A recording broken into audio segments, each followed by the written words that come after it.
Update Kimchi post. Ito talaga yung inaantay ng karamihan mga netizens, yung pag-visit ni Kim Chu kay Chris Aquino at alam naman nila na sobrang ating-ating ni Kim Chu si Chris na itinurag talaga ni Chris na kapatid si Kimi.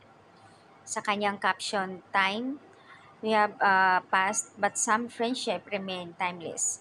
Seeing Ate Chris Aquino after so long felt like no time had passed at all. It was so heartwarming to see her smile, even as she continues to regain her strength with the prayers and medicine. You'll get better soon, Ate. Thank you for letting us visit, and of course, thank you, Bim, for taking care of us, lalo sa pag-extra rice ni Ate Darla. Nice to see you again, Miles Ocampo also.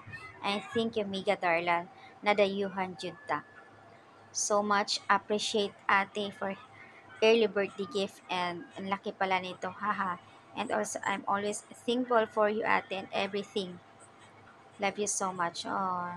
So, ayan guys, ang post ni Kim sa kanyang IG at of course naman, ang mga netizens, hindi maiwasan na magbigay komento at nag-react naman syempre si Milay. Grabe naman wala akong Year of the Monkey.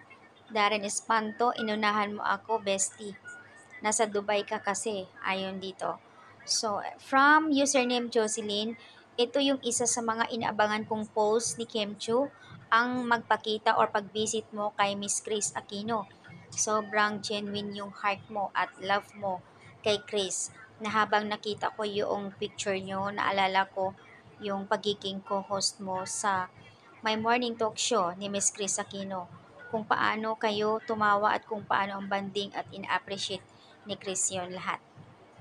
And I always pray to God and keep safe always and healthy kasi ang dami mo napapasayang tao. Isa na ako doon at kapag na-in love ka or kinikilig ka, pag ganun, kinikilig din ako.